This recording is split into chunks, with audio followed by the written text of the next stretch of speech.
Alright, I'm ready. Let's see what happened this week on Monday Night Raw.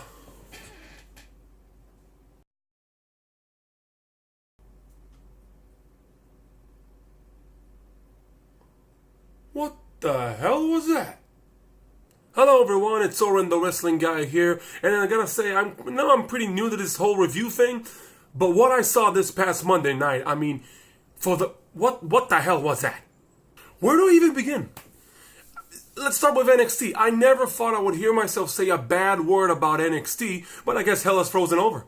I mean, compare that to the last time they brought on the NXT talent, Heavy Machinery and all that. They made the last time look like a work of art.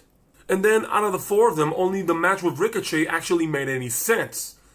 I mean, look at Aleister Black. He had a competitive match with Elias. Why would he have a competitive match with Elias? Hell, his NXT debut lasted about 2 seconds when he just gave him that Fade to Black kick to the face. They should have done the same thing here. And the tag team match, well, it was okay, but why put these two together against the tag champs and then make the tag champs lose the match? They just got the belts. Do really wins and losses don't matter anymore? Well, I guess not, because the tag team champions just lost. And they only had the belts for like a week. But then again, you couldn't have Tommaso Ciampa and Gargano lose because they're the newcomers. So you had a lose-lose situation. Why book the match in the first place? NXT wasn't enough? What about inconsistent storylines? Just 24 hours before you had a pay-per-view and you had matches with consequences following night? None of that matters. I mean, you broke up Lio Rush and Bobby Lashley. They're back together with no explanation. I had to look up on Instagram when Bobby Lashley actually put an explanation on. Ruby Riott gets a rematch. Why? She lost in about a minute and a half and then she has a competitive match with Rousey out of nowhere? At least give her a promo saying she can do better.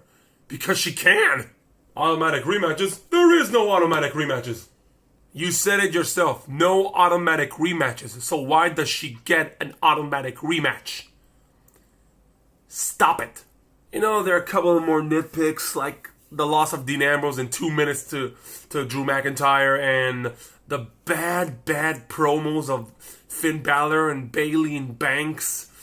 But the topping on the cake, that little cherry on top, the Lafayette crowd. There are only two good things that come out of this show. Number one, the wrestlers, the performers themselves gave everything they had to entertain the crowd. And I gotta say, to the 20 people that were sitting in the front rows, I salute you. I thank you for being an awesome crowd instead of the horrible people that were sitting right behind you.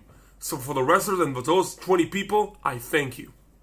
Number two, the inclusion of Chyna in the Hall of Fame induction with DX. She deserves it. She deserved it a long time ago, and I'm finally happy she gets the respect she deserves, the honor she deserves.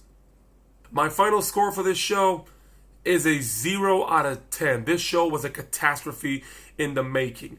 The booking, the writing, almost anything about this show was horrible. You had no consistent storytelling. The booking was horrible. I have no ill will towards the wrestlers. I think they did a good job with the material they had. But when you have a bad script, it doesn't matter how good of an actor you are. If the script sucks, the whole show sucks. Well, that pretty much wraps it up. Let me know in the comments. Did you think Raw was good or did it suck?